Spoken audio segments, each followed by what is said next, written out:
బాణుడి ప్రతాపంతో తెలుగు రాష్ట్రాలు అల్లాడిపోతున్నాయి. మార్చి మొదటి వారంలోనే నిప్పులను కురిపిస్తుంటే ఏప్రిల్, మే నెలల్లో సూర్యుడి సెగలను తట్టుకోగలమా అని జనం బెంబేలెత్తిపోతున్నారు. ఏపీలో ఈ నెల నుంచే అధిక ఉష్ణోగ్రతలు నమోదయ్యే అవకాశముందని విపత్తుల నిర్వహణ సంస్థ హెచ్చరిస్తోంది. రాయలసీమ, కోస్తాంధ్ర జిల్లాలో చాలా చోట్ల 40 డిగ్రీలకు పైగానే తీవ్రస్థాయిలో ఉష్ణోగ్రతలు రికార్డవుతాయని తెలిపింది.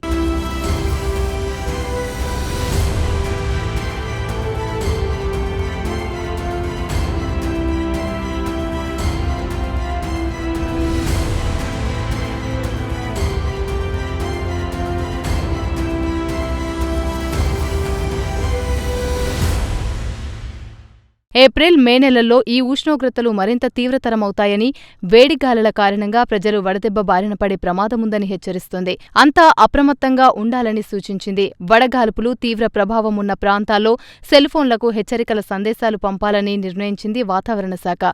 ఇందుకోసం విపత్తు నిర్వహణ సంస్థలు టోల్ ఫ్రీ నెంబర్లను ఏర్పాటు చేసింది. అధిక ఉష్ణోగ్రతలు, వడగాల్పులపై ఎప్పటికప్పుడు స్టేట్ ఎమర్జెన్సీ ఆపరేషన్ సెంటర్ నుంచి పర్యవేక్షణ చేయనున్నట్టుగా ఆ సంస్థ ఎండీ ఆర్. కూర్మనాథ్ వెల్లడించారు.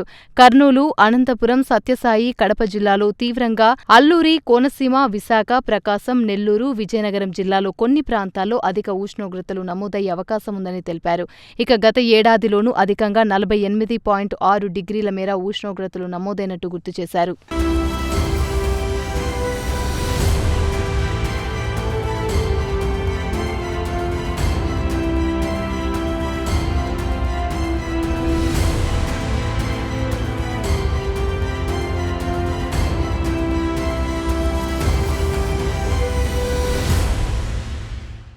తెలంగాణలోనూ ఎండలతో జనం ఉక్కిరిబిక్కిరవుతున్నారు. ఇప్పటికే 37 డిగ్రీల ఉష్ణోగ్రతలతో ఉదయం 8 దాటిందంటే బయటకి వెళ్లడానికి జంకుతున్నారు. ఎల్ నినో ప్రభావంతోనే ఎండలు దంచికొడుతున్నాయని చెప్తుంది ఐఎండీ.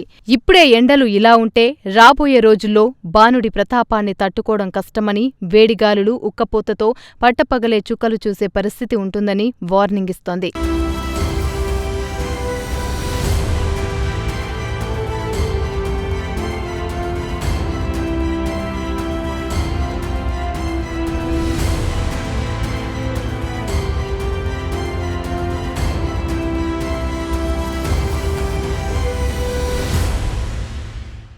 నిప్పుల కొలమిని తలపించే ఎండకు ప్రజలు అప్రమత్తంగా ఉండాలంటుంది వాతావరణ శాఖ. అత్యవసరమైతే తప్ప బయటికి రావొద్దని హెచ్చరిస్తోంది. ఒకవేళ తప్పనిసరి పరిస్థితుల్లో వెళ్లాల్సి వస్తే తగు జాగ్రత్తలు తీసుకోవాలని సూచిస్తోంది. ఇక వడదెబ్బ, డీహైడ్రేషన్ బారిన పడకుండా నీటి సమతుల్యతలను కాపాడుకోవాలని, ఆహార జాగ్రత్తలు కూడా తీసుకోవాలని సూచిస్తున్నారు వైద్యులు. అధిక ఉష్ణోగ్రత కారణంగా వడదెబ్బ తగిలే ప్రమాదం ఉంటుందని, దీని కారణంగా కొన్నిసార్లు ప్రాణాలు పోయే ప్రమాదం కూడా ఉంటుందన్నారు.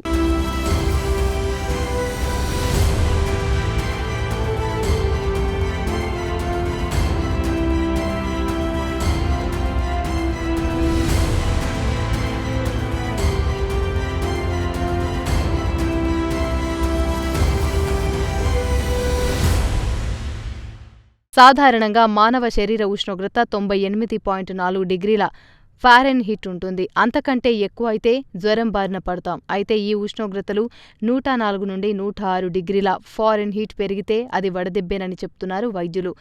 ఉష్ణోగ్రతలను లెక్క చేయకుండా ఎండలో అదే పనిగా తిరిగితే వడదెబ్బకు గురవుతారు. వడదెబ్బ వల్ల శరీరం నుంచి చెమట రావడం నిలిచిపోతుంది. నాడి వేగంగా కొట్టుకుంటుంది. శరీరం, మెదడు ఆధీనంలో ఉండవు. సకాలంలో తగిన జాగ్రత్తలు తీసుకోకపోతే ఒక్కోసారి కోమాలోకి వెళ్లిపోయే ప్రమాదం కూడా ఉంటుందంటున్నారు డాక్టర్లు. మిగతా అన్ని జబ్బులను నయం చేసుకోవడానికి కొంత వ్యవధి ఉంటుంది. కానీ వడదెబ్బ విషయంలో ప్రాణాపాయం జరగడం అన్నది ఒక్కోసారి కొన్ని క్షణాలు, కొన్ని నిమిషాల్లో జరక్కపోవచ్చని హెచ్చరిస్తున్నారు. చర్మం పొడిబారిపోవడం అన్నది కేవలం చర్మ సంబంధ సమస్య కాదని, శరీరంలో నీటి పరిమాణం పడిపోయిందని చెప్పే ఒక సూచన అంటున్నారు. వడదెబ్బ నుంచి కాస్త కోలుకున్నామని అనిపించిన వెంటనే మళ్లీ ఎండలోకి వెళ్లొద్దని సూచిస్తున్నారు. వృద్ధులు, చిన్నారుల విషయంలోనూ అప్రమత్తంగా ఉండాలంటున్నారు.